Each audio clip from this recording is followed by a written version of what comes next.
Do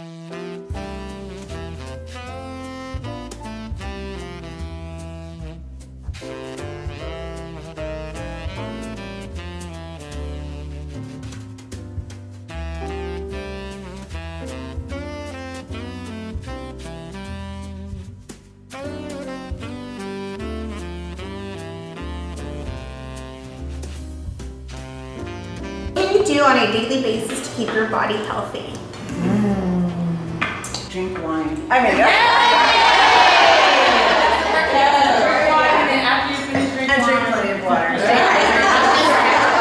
especially when you're drinking wine, that's a good idea. And then when you're done with that bottle of wine, you know, you can pleasure yourself to keep yourself healthy. This one says, have you done your annual checkup? That's a good question. What happened was. Right. Well, I'll start since I asked the question. I do my annual checkups every year. I actually do a semi-annual check every 6 months. I get blood work done, but only every year. Basically, breast exam, pap smear, just the regular checkup stuff. That's good. I was inspired to do my checkup this year because a friend of ours came down with breast cancer. Yeah, and she's my age, and it was just a complete surprise. And so, while I thought, I'll do that down the road or someday, and I just had heard how painful it was and everything else, I just thought it's not worth it to wait and just get it over with. And it was fine. It wasn't as bad as I thought it was going to be. It really is about your doctor, It's That's really true. about the physician. I've met some physicians who literally treat you like a lab rat. So the discomfort turns you off so much that women are like, I'd rather not. Especially in a male-driven, medical world where a lot of the doctors are men. It's kind of like, okay, and there, there's no bedside manner for this. Yes, absolutely. Well, I did change my gynecologist, and she's awesome. It makes a big difference. I changed mine. I found a black female to service me as well, and I think it is the best decision I've ever made. And a lot of women, I want to empower you to ask questions. Question your doctor. If they're not giving you the energy that you are wanting, then it's okay to change. It's no hard feelings to that person, but I need a little more comfort with the person that's going to be, laying me down on the table. So I definitely think that you should advocate for yourself in that way and change your doctor if you feel like you're not getting what you need. Well, women who are minorities are actually suffering more because they are not saying anything, and on top of that, their doctors do not believe them when they're saying they're in pain. So you have to keep saying that. I feel too uncomfortable. This is not. Your body will tell you something is not right. Something is not right. So you have to continue to fight for your for that care. Because a lot of times they don't believe you. Oh, they're being dramatic. We have like a high tolerance for things too. We do. So it would take a long time before we can say, oh, we need help, right? And Very it's true. not easy. That's true. One thing I learned with the breast exams is that every woman's body is different, of course, and when you're feeling around to check for lumps, there are lumpy breasts. So you may not know that particular lump could be something. My breasts are all soft, so there's no lump anywhere. So she said if a lump ever occurred, you would know because you don't have no lumps. So it's very interesting, like everyone's body is different. And you have to always be in tune to your body. Absolutely. And that's important with getting the checkup. It has to be constant because if you wait a year, another year after that, you don't know what could be happening to your own body because you're not taking the necessary precautions. That's absolutely true. And I think as entrepreneurs, we're so busy, we ignore so much, or we may wait. And so it's like, don't ever wait. Take care of yourself because you can't be anything to your family or clients if you don't take care of yourself. What were you going to say? I was just going to say, I'm surprised that when I was told I had to wait 2 years for my next breast exam. It used to be yearly. Wow. And I have a girlfriend who said, no, I told them I need to have a yearly exam. Yeah. And so now she gets it yearly, but no, mine is every 2 years. So I know that breast cancer awareness month is October, so I got the deadline. I actually had it done on the 31st of October, which is a Sunday. The lab was open. But you know, too, another thing too with the doctors that I've even noticed, because I have underlying medical conditions, and so it's even like with the insurance, they don't want to pay for you to have, you know, more than one breast exam unless you know they find something. You know, Yes. they're changing the rules because it used to be yearly, then it went to every 2 years for a pap smear or something like that. So you really got to pay attention to your insurance too, because that's really important. And sometimes as an entrepreneur, you know, especially if that's all you do is, you know, run your business, it's hard to keep medical insurance, but it's important. Absolutely. And I'm happy you brought that up because a lot of women's reproductive issues are not covered by insurance. A lot of women don't know until you get that issue, and then they're like, oh, we don't cover that. Such as endometriosis, which is a big one in our community, as particularly African American women. But the surgery to diagnose it is not covered at all. So you have to come out of pocket to even find out if you have it. Like that's insane. And so there are policies coming up through the pipeline now to rectify that. But the fact that we have to even make a policy for that is crazy. Yeah. But when everybody is not look like women and who are in there, then they're not advocating for us. So that's why we have to also get more women in office to change policies. And you know, period poverty is a thing, and a lot of women are suffering every day, not even being able to address their regular menstrual cycles because of poverty. So Yeah, I have PCOS, which is polycystic ovarian syndrome, and I didn't know that was so common amongst women. And I just went for years in pain, suffering. I literally had a flow of blood for 2 years straight. I was anemic, I would pass out everywhere. I didn't know what was going on. And I went to about 4 different gynecologists. They did the same check, which was just a normal ultrasound. Nobody did a transvaginal ultrasound. And then finally, I went to this one doctor who was young. And he said, all the doctors who are 50 and over will continue to do the same check with you. This doctor was 33. So he was like, I think you have this, but I'm not sure. He said, but let's go ahead and do all the tests. And it came out. And then from that point on, I got a nutritionist. I was able to regulate everything because my hormones, everything was out of whack.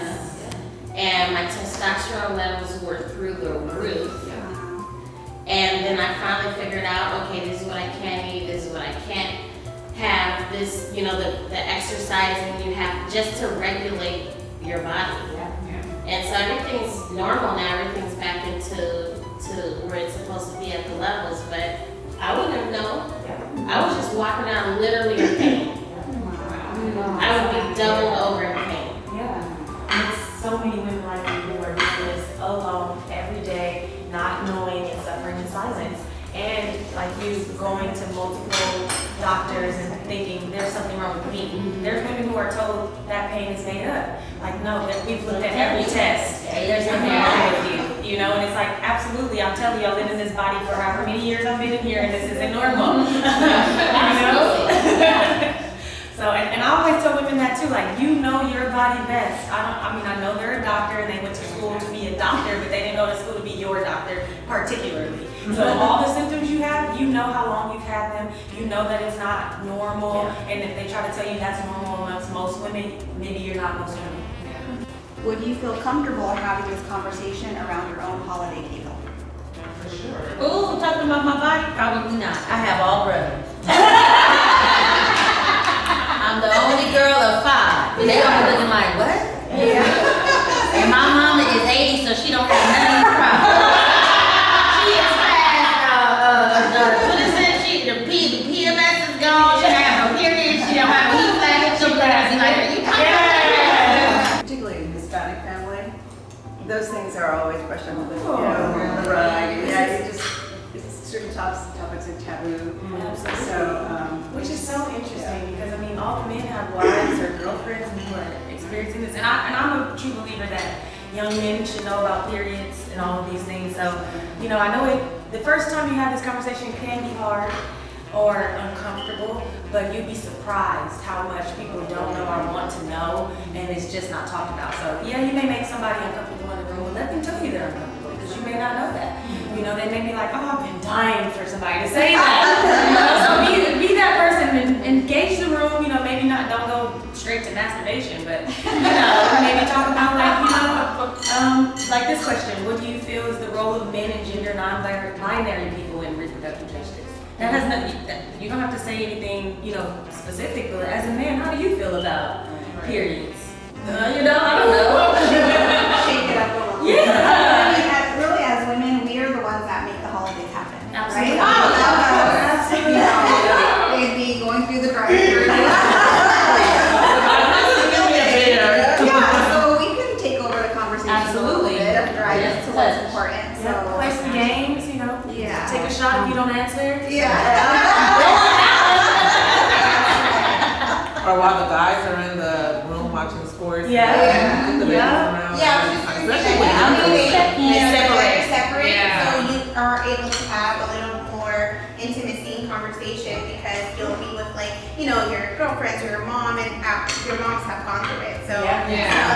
they're able to do that. And then the guys, they won't even be involved because they'll be watching a game or something. Yeah. I like what you said. The moms and grandmas have gone through it, because I don't think we lean on that enough. We try to keep things away from them, and it's like, but they've already done it and been there, so why not? And they would be happy to help you. They just don't want to bring it up. And you know, Something interesting that I was driving in the car with my mom the other day, and I was just like, Mom, you never talked to me about periods when I was a 5th grader. Like, I had to learn it from school, watching a video. I was like, and I already talked to my 7-year-old about it because she brought it up about my niece's little dog having a period. So I was like, oh, I had to have the conversation with her before someone else does it. But I was mentioning it to my mom that now, almost 40, she still hasn't had the period conversation with me. You know what I mean? Like, she's never brought it up, and it's again a Hispanic thing. I believe that they just don't want to touch that.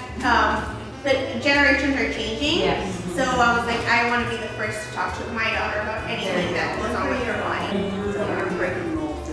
Absolutely. I have an older mother. She's 81 years old. She had me when she was 40. And I'm going to be 40. My Lord.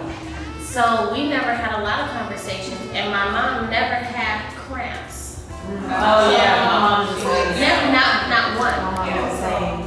So we never talked about periods because she basically was like, I barely have one. really? Yep. And then she was already older, so she was already going into menopause. I was already like 10, 11 years old. Yeah, true. So we never talked about periods, we never talked about a lot of things in my household, because those are the things that her mom never talked to her about. Yes. And they had large families. My mom is one of 11. My mom is 1 of 14 and she had me at 42 as well. So that's like a big thing, and I think now the Are you word, because my mom is one of 13. they have large families, Yeah, because you know, they have to tend to them. Yeah, right. But now we have a lot smaller families, but I think it should definitely be talked about. Because if you don't, social media is gonna teach you. Oh yeah. Oh, yeah. So it's really important, like, if you have smaller children, like, you know, I have a son, that's my only one, but like, when he left for college, like, when we walked on the campus to like clean his dorm and stuff, the dorms were giving them condoms. Yeah. You know what I mean? So, and that's girls and boys, because their the dorms are co-ed. So, if you don't teach your children, they're gonna learn from social And media. normally they're And gonna gonna get the wrong. So thank you, OT, for bringing us together to have this important conversation. We wouldn't have had this if you wouldn't have inspired us to do it. And I think it's so wonderful to have this time with you guys to learn more about you and encourage everybody to have these conversations with our families. So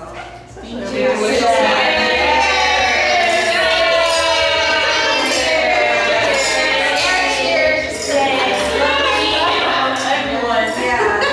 And then of course, cheers to all of you for making this day happen. Everything looks amazing, so beautiful, so stunning, and it took a lot of hard work, a lot of energy, time away from your families, and it's just, we feel so blessed to be here with you guys. So Thank you thanks for so having